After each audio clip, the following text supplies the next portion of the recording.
को पाऊं हर पल पास। कैसे बताऊं मन के ये भाव, बाबा को पाऊं हर पल पास। हर कदम कदम पे है बाबा तेरा साथ। चमके उठे हैं सूरज चाँद, झूम रहे हैं ज़मीं आसमां। ढल गई है सुबह शाम, सुबह शाम। कैसे बताऊं मन के ये भाव।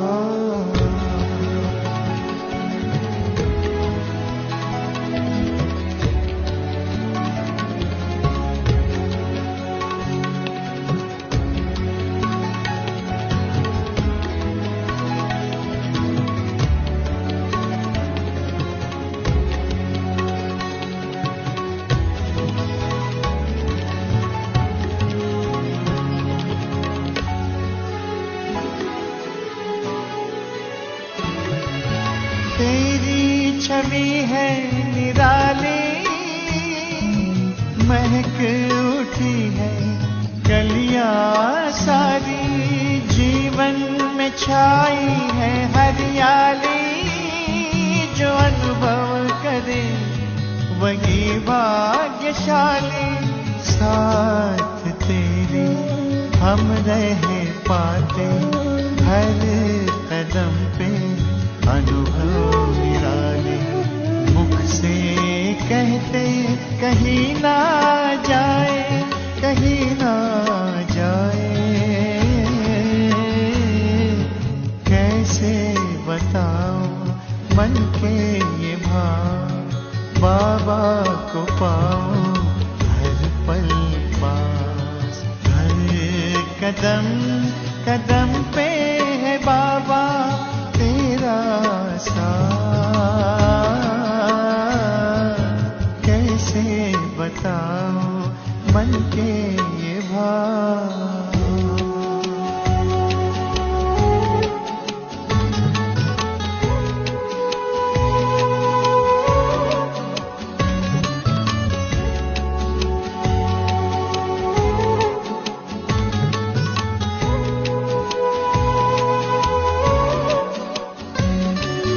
मधुबन का कण कण भी बाबा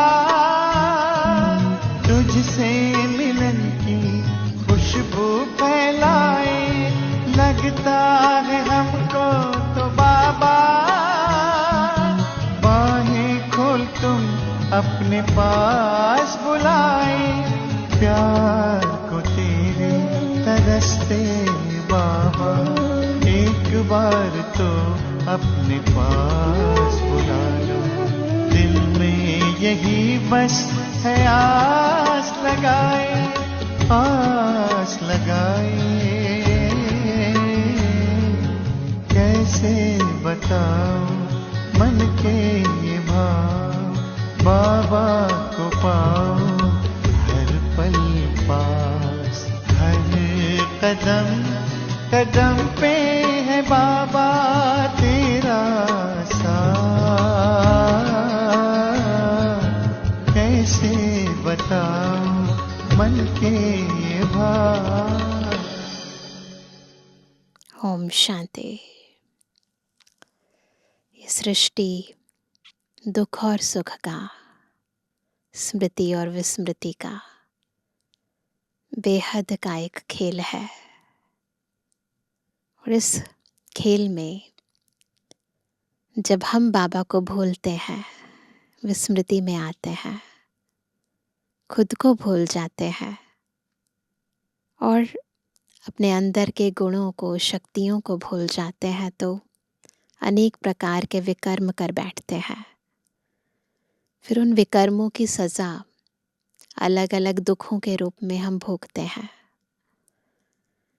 और सुख सागर शिव बाबा सबसे पहले हमें ज्ञान द्वारा जो श्रीमत देते हैं, उस श्रीमत के प्रमाण जब हम अपने कर्मों को श्रेष्ठ बनाते हैं, तो कर्म ही आने वाले सुख का आधार बन जाते हैं और हमारे लिए एक सुख की दुनिया लाने का भी आधार बन जाते हैं। और इसीलिए बाबा हमें बार बार सबसे श्रेष्ठ कर्म वो क्या है, बाबा को याद करना, और उसके लिए इस पुरानी दुनिया को भूल जाना सिखाते हैं। और जितना जितना हम देह सहित देह के सब संबंधों को भूलने का अभ्यास निरंतर करते जाते हैं, उतना ईश्वरीय स्मृति बढ़ती है, आंतरिक स्थिति ऊंची होती है, परिस्थितियां धीरे धीरे खत्म होने लगती हैं और आत्मा माया जीत विजयी बन जाती है। आज की मुरली भी हमें परमात्मा याद से अपने आंतरिक स्थिति को कैसे मजबूत बनाना है हमें सिखा रही है। सुनते हैं प्यारे बाबा के मधुर महावाक्य। आज 18 तारीख 18 जून 2026। बाबा के महावाक्य हैं, मीठे बच्चे, अतीन्द्रिय सुख का अनुभव करने के लिए सदा इसी स्मृति में रहो कि हम किसके बच्चे हैं। अगर बाप को भूले तो सुख गुम हो जाएगा। बाबा को भूले तो सुख गुम हो जाएगा। प्रश्न है, बाप के मिलने की स्थायी खुशी किन बच्चों को रहती है? उत्तर है, जिन बच्चों ने एक से अपने सर्व संबंध जोड़े हैं। दुख का कारण क्या है? पुराने संबंध। और अगर एक बाबा से हमने सारे संबंध जोड़ लिए हैं तो फिर दुख नहीं हो सकता। जो एक बाप की याद में रहने की ही मेहनत करते हैं, किसी देहधारी को याद नहीं करते, उन्हें ही स्थायी खुशी रहती है। अगर देहधारी की याद है तो बहुत रोना पड़ेगा। विश्व का मालिक बनने वाले कभी रोते नहीं। बनना है ना विश्व का मालिक, तो अपने आप को चेक करना है, रोते तो नहीं है। और रोने का कारण क्या है? देहधारी संबंध की याद। आज का गीत है, बचपन के दिन भुला न देना, आज हंसे कल रुला न देना।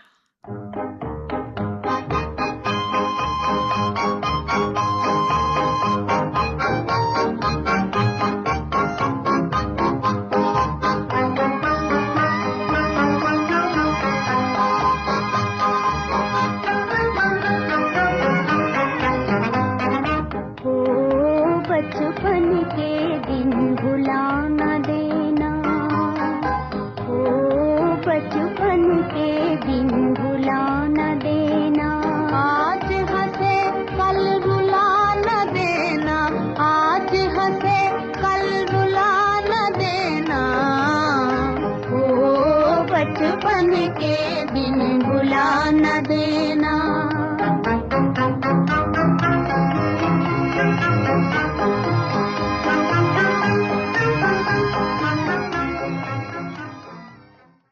ओम शांति।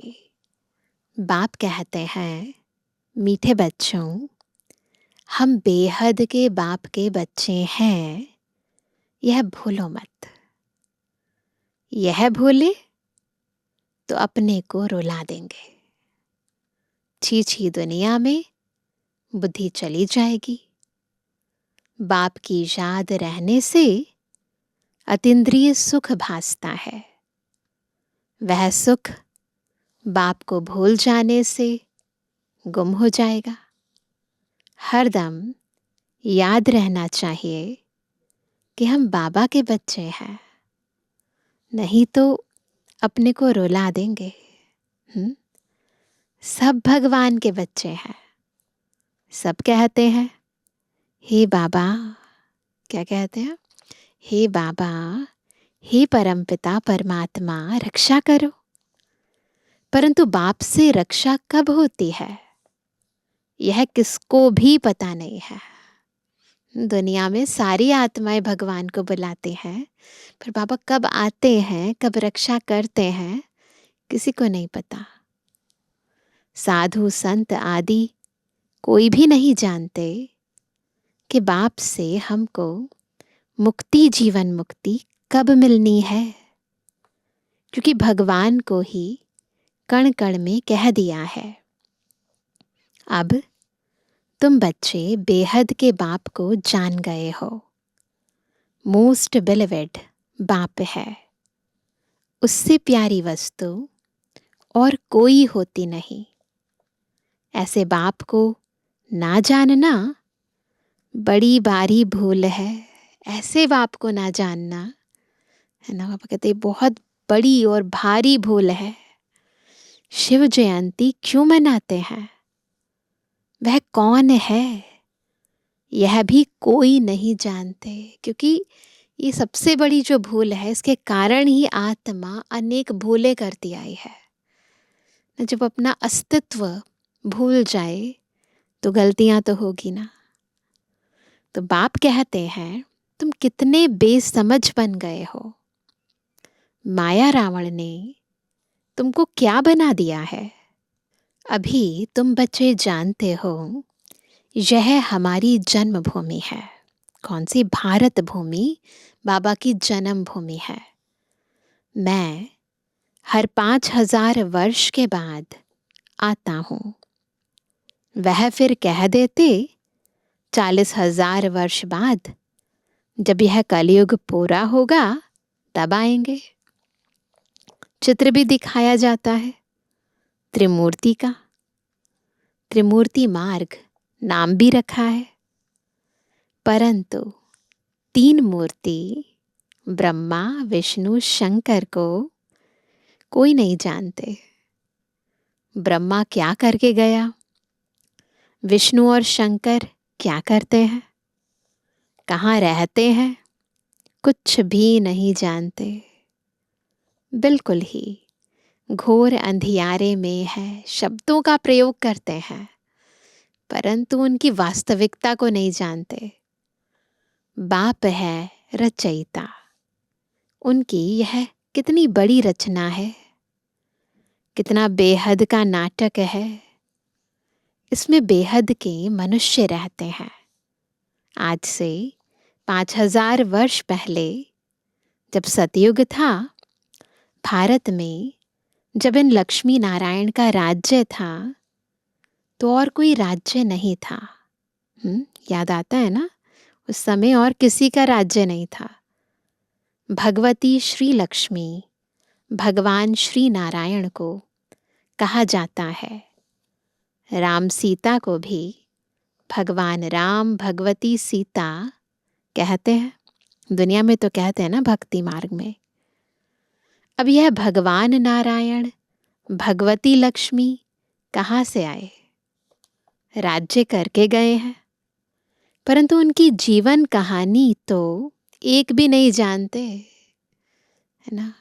कैसे बने कुछ नहीं पता, सिर्फ गाते रहते हैं, हे भगवान दुख हरता सुख करता। परंतु यह किसकी बुद्धि में नहीं आता, वह दुख हरता सुख करता कैसे है, क्या तरीका है सुख देने का, दुख हरने का, नहीं जानते। कौन सा सुख सबको दिया और कब सबका दुख हरा, कुछ भी नहीं जानते। तुम बच्चे अभी यहाँ राजयोग सीख रहे हो। पता चल रहा है ना हर बात का। भगवती लक्ष्मी, भगवान नारायण बनने के लिए जानते हैं, भगवती सीता, भगवान राम भी बनने का है। सूर्यवंशी भी बनेंगे, चंद्रवंशी भी बनेंगे इसी पढ़ाई से। 8 जन्म सतयुग में पूरे करके फिर राम सीता के राज्य में आने वाले हैं। 21 जन्म के लिए बेहद की राजाई तुम यहाँ स्थापन कर रहे हो। तुम भगवती भगवान स्वर्ग के मालिक बन रहे हो। क्या बन रहे हैं हम? भगवती भगवान स्वर्ग के मालिक बन रहे हैं।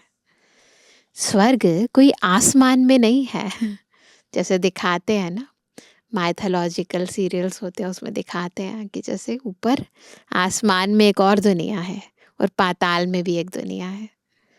तो वो कहते हैं ऐसे नहीं है, यह भी किसको पता नहीं है, बिल्कुल ही तुच्छ बुद्धि है। कहते हैं फलाना स्वर्ग पधारा, परंतु समझते कुछ भी नहीं है। कहना अलग, समझना अलग। अच्छा, क्या क्रिश्चियन, बौद्धि सब हेवन में जाएंगे? वह बाद में आकर अपना धर्म स्थापन करते हैं, तो फिर वह स्वर्ग में कैसे आ सकते? वो तो आ नहीं सकते ना। स्वर्ग किसको कहा जाता यह भी उनको पता नहीं है। सन्यासी लोग कहते ज्योति ज्योत समाया, कोई फिर कहते निर्वाण धाम गया। निर्वाण भी तो लोक है ना, वह तो निवास स्थान है। ज्योति ज्योत में लीन होने की बात ही नहीं।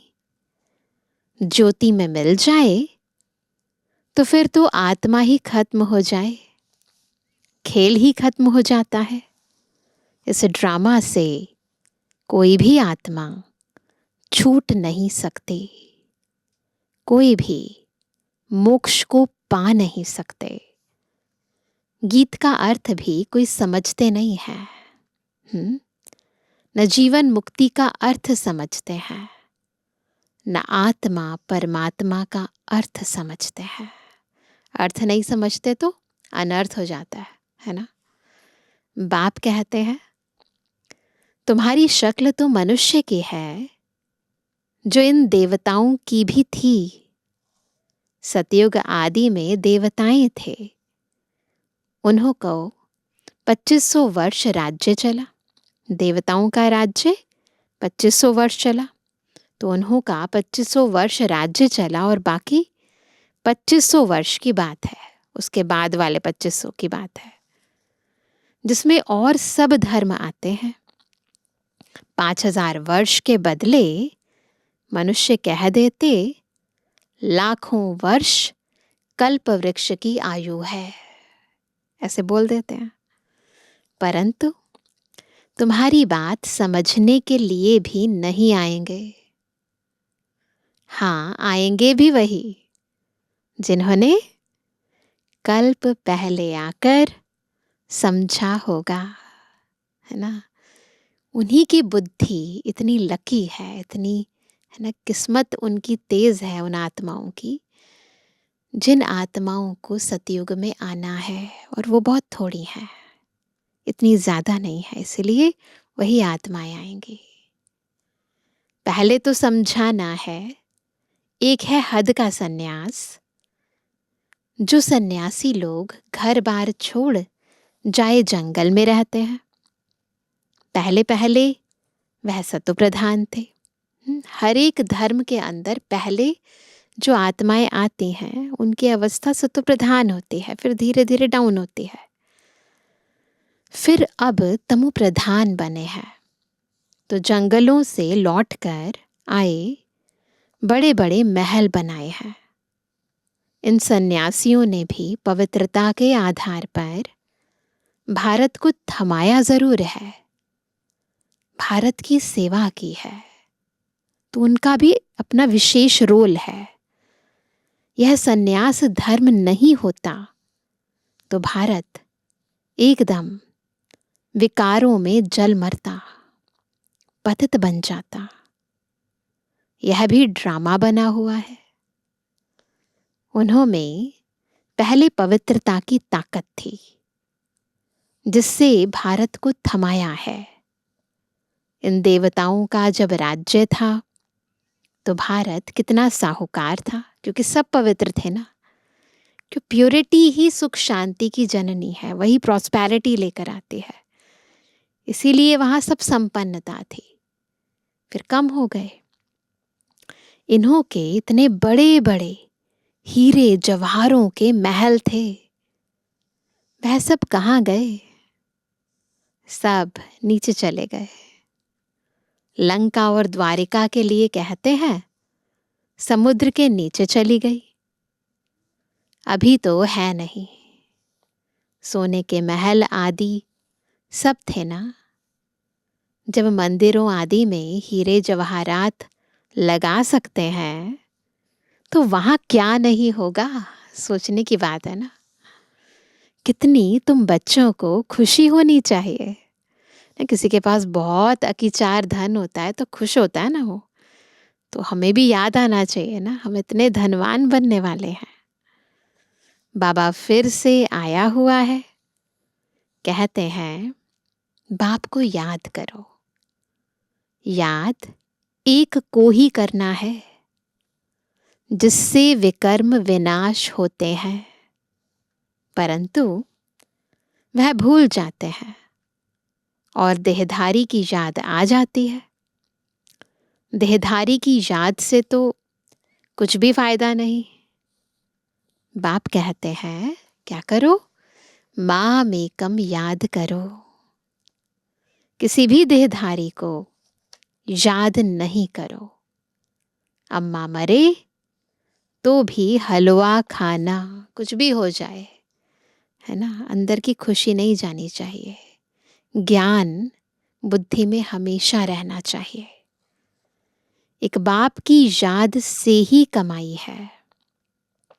हम शिव बाबा के बच्चे हैं, उनसे वर्षा लेना है। इस समय बाप को याद नहीं किया तो फिर बहुत पछताना पड़ेगा, रोना पड़ेगा। विश्व के मालिक बनने वालों को रोने की क्या दरकार है? तुम बाप को भूलते हो तब ही माया थप्पड़ मारती है ना। याद रखना कि जो दुख होता है, जो अशांति होती है, जो भी परेशानी आती है, उसका मूल कारण हम बाबा को भूल जाते हैं। इसलिए बाबा ने कहा तुम बाप को भूलते हो तभी माया थप्पड़ लगाती है। इसलिए बाबा बार बार समझाते हैं क्या, कि बाप को और वर्षे को याद करो। सिंपल। अमरनाथ ने अमरपुरी में एक पार्वती को तो बैठ अमर कथा नहीं सुनाई होगी। बाबा आए तो एक को तो नहीं सुनाएंगे ना। इतनी सारी पार्वतियां ना, सब पार्वतन की मूल निवासी हैं। जरूर बहुत होंगे।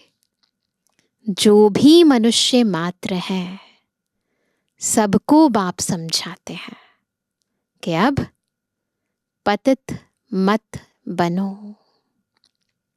यह अंतिम जन्म पवित्र रहो ना। बहुत इंपॉर्टेंट पॉइंट है। बाबा सबको कहते हैं ये बात, और हमें भी ये बात सबको बतानी है। क्या? कि अब पतित मत बनो, यह अंतिम जन्म पवित्र बनो। वहां स्वर्ग में कोई विकार नहीं होते। अगर वहां भी विकार होता तो फिर स्वर्ग और नरक में फर्क क्या हुआ? देवी देवताओं की महिमा गाते हैं। सर्वगुण संपन्न, 16 कला संपूर्ण है। भगवान आकर भगवान भगवती ही बनाएंगे। सिवाय भगवान के कोई बना ना सके, है ना। और हम वो भाग्यशाली आत्माएं हैं जिन्हें भगवान से उनके समान बनने का भाग्य मिल रहा है। भगवान तो एक ही है। गाया भी जाता है भगवान भगवती की राजधानी। यथा राजा रानी तथा प्रजा भी वही होगी। परंतु भगवान भगवती कहा नहीं जाता, इसलिए कहा जाता है आदि सनातन देवी देवता धर्म, यह किसको पता नहीं है। इनकी यानी ब्रह्मा की आत्मा को भी बाप समझाते हैं। एक बाप की, एक दादा की, दो आत्माएं हैं ना। एक आत्मा 84 जन्म लेती है, दूसरी आत्मा पुनर्जन्म रहित है। बाप कभी पुनर्जन्म नहीं लेते हैं।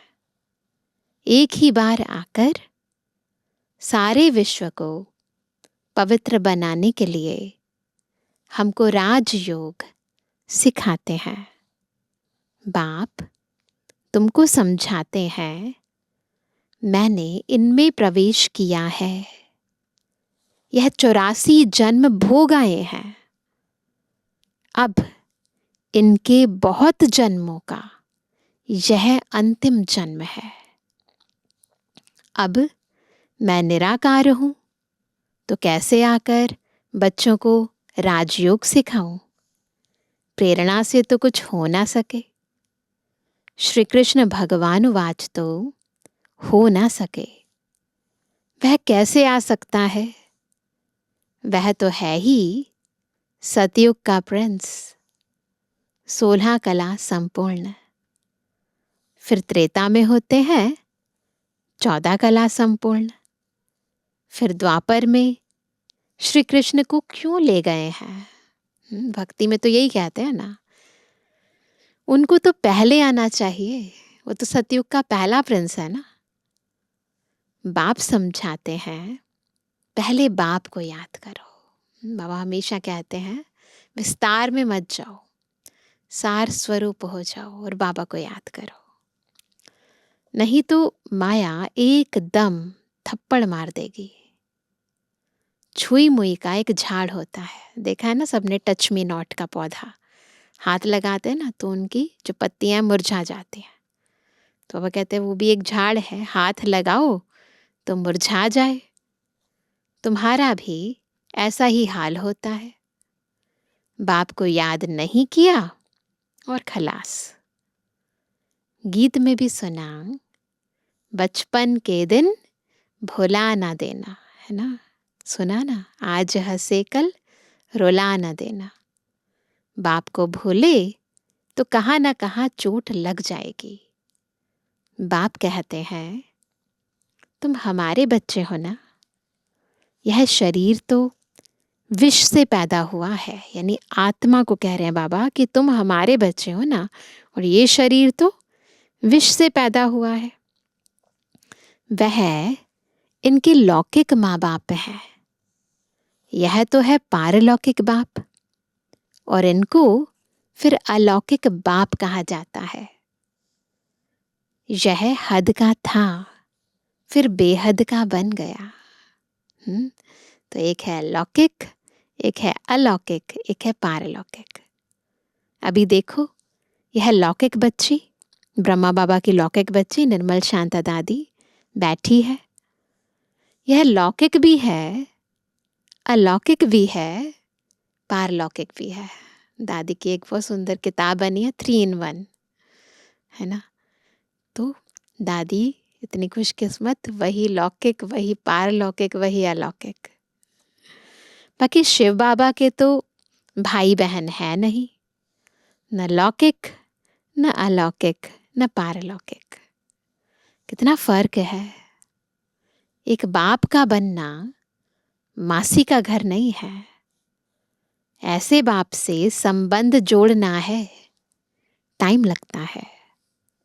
शिव बाबा की याद में रहना बड़ी मेहनत है।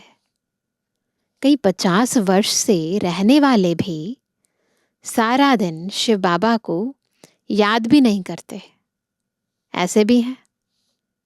और सबको भूल एक को याद करना बहुत बहुत मेहनत है ना। सबको भूल कर बस एक की याद रहे, इसमें मेहनत है। कोई 1% याद करते हैं, कोई 2%, कोई ½ % भी मुश्किल याद करते हैं। बाबा रिजल्ट सुना रहे हैं। यह बड़ी भारी मंजिल है। तो बाप समझाते हैं बचपन को नहीं भूलना। बाप से स्वर्ग का वर्षा मिलता है। तुम जानते हो, हम जीते जी मरकर बाप के आकर बने हैं नई दुनिया में जाने के लिए। तो तुम्हें स्थायी खुशी रहनी चाहिए। कैसे रहनी चाहिए? ओहो, हम डबल सिरताज बनेंगे। मनुष्य थोड़ी जानते हैं कि सतयुग में इन देवताओं को 16 कला संपूर्ण और 14 कला संपूर्ण क्यों कहते हैं। कुछ भी नहीं जानते हैं। यह भक्ति मार्ग के शास्त्र आदि फिर भी बनेंगे। यह हठ योग, तीर्थ यात्रा आदि सब फिर भी होंगे। परंतु इससे क्या होगा, है ना? कल्प तो रिपीट होगा ना, लेकिन बाबा कहते फिर इससे होगा क्या? क्या हेवन में जाएंगे ये सब करने से? नहीं। बहुत रिद्धि सिद्धि से काम करते हैं। रिद्धि सिद्धि वाले बहुत हैं। हजारों मनुष्य उनके पिछाड़ी पड़ते रहते हैं। रिद्धि सिद्धि से बहुत घड़ियां आदि चीजें निकालते हैं। यह थोड़ी ही समझते कि यह अल्पकाल के लिए सब है। ऐसा नहीं समझते हैं। इसमें बहुत मेहनत करनी पड़ती है। यह रिद्धि सिद्धि आदि सीखने की भी किताब होती है। कितने लाखों मनुष्य उनके पिछाड़ी पड़ते हैं। तुम बच्चे जानते हो, हमको बाबा से स्वर्ग का वर्षा मिलता है। इन आँखों से जो कुछ देखते हो वह नहीं रहेगा। बाप समझाते हैं, तुम अशरीरी आए थे, फिर शरीर साथ पाठ बजाया।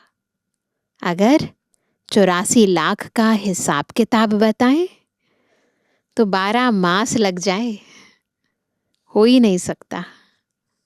84 जन्मों का हिसाब किताब बताना तो बिल्कुल सहज है। तुम 84 का चक्र लगाते रहते हो। सूर्यवंशी है तो चंद्रवंशी नहीं। सूर्यवंशी घराना पूरा हुआ, फिर चंद्रवंशी, फिर वैश्यवंशी, फिर शूद्रवंशी, फिर ब्राह्मण, है ना? फिर ऐसे बने। अभी तुम जानते हो हम हैं ब्राह्मण वंशी, फिर देवता वंशी बनना है। इसलिए हम पढ़ाई पढ़ रहे हैं। फिर नीचे उतरते उतरते वैश्य शूद्रवंशी बनेंगे। अभी अपने 84 जन्मों की स्मृति आई है। यह चक्र भी याद करना पड़े।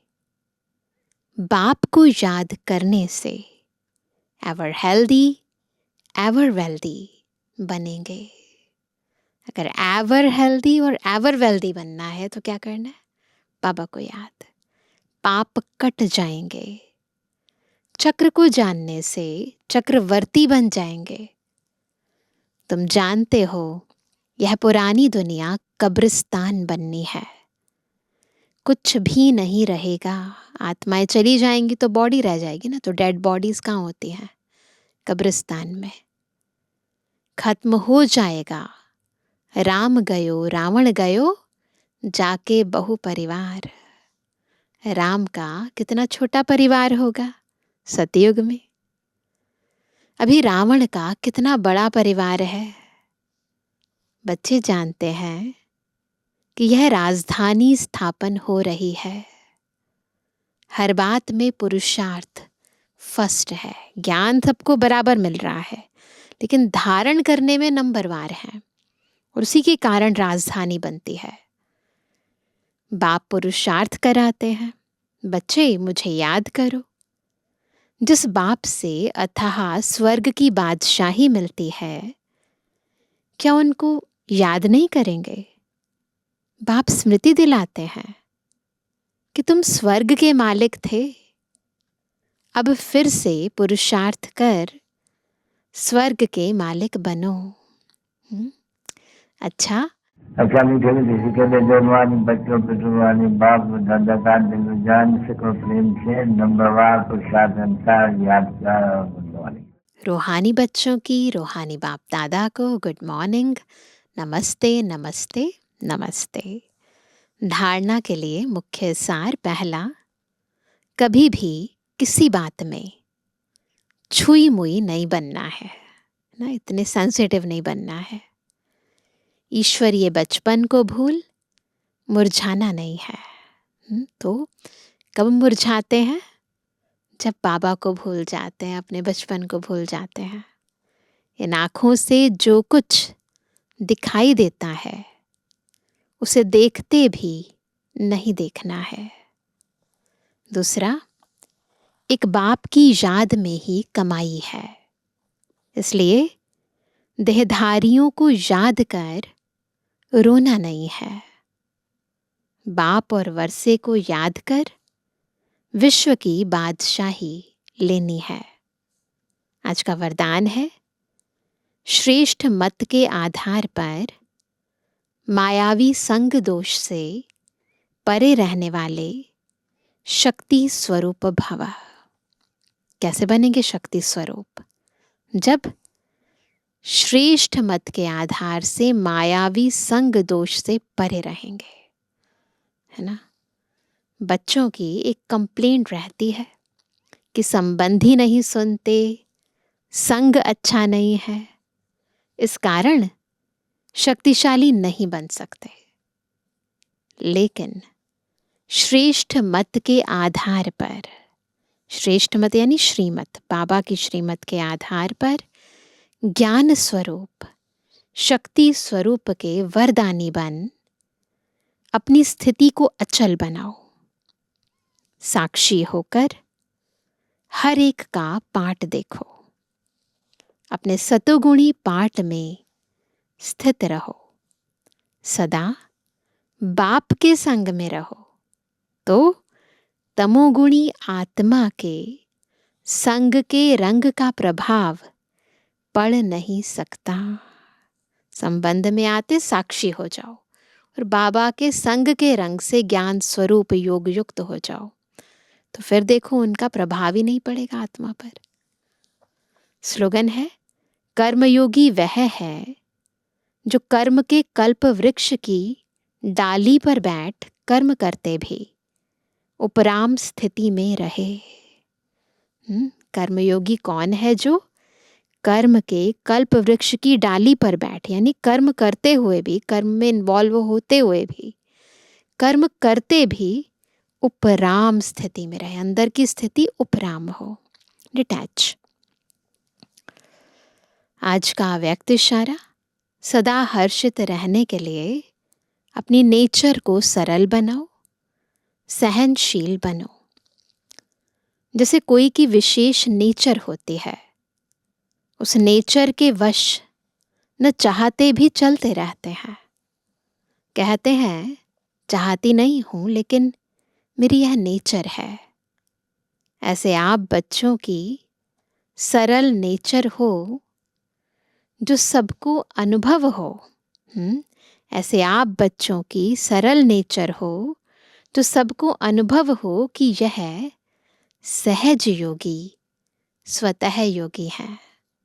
क्या करूं, कैसे योग लगाऊं, यह बातें खत्म हैं ही सदा सहयोगी अर्थात योगी। इसी एक बात को नेचर और नेचुरल करने से सभी सब्जेक्ट में परफेक्ट हो जाएंगे। तो बस सहज योगी, सरल योगी बनना है, क्या क्यों से परे बनना है। सरल चित बन गए, चारों सब्जेक्ट्स में नंबर आ जाएंगे। अच्छा, ओम शांति।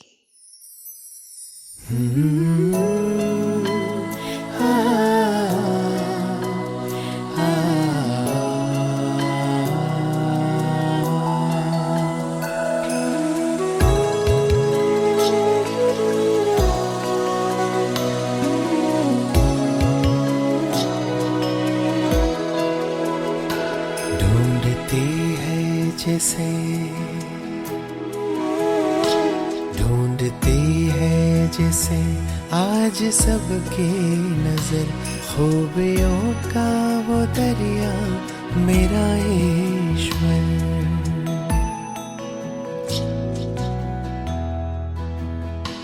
ढूंढती है जिसे आज सबकी खूबियों का वो दरिया मेरा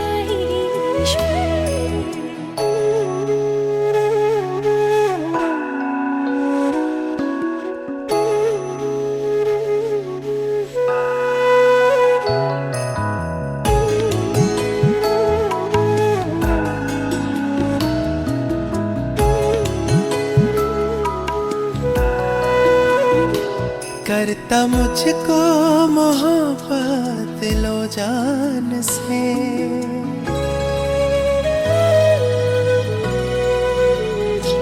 करता मुझको मोहब्बत दिलो जान से, साथ रखता मुझे शौक तू शान से, साथ रखता मुझे शौक तू शान से। हम तो उसकी वजह से,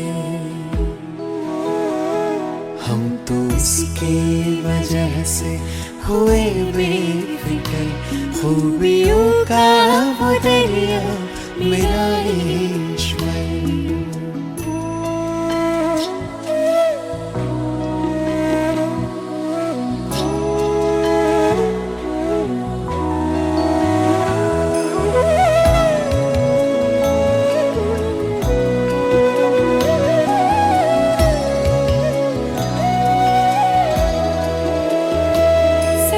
खुशियाँ सदा उनसे पाते हैं हम,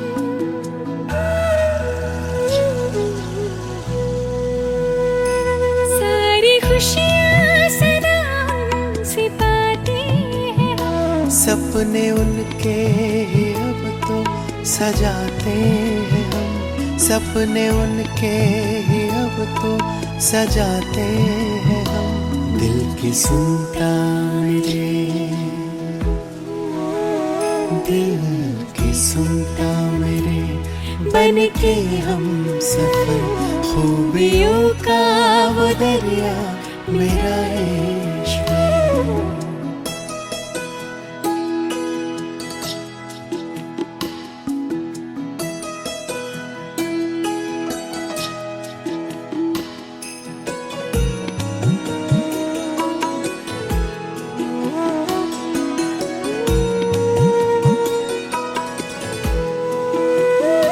अब न अखियों से मोती गिराते कभी,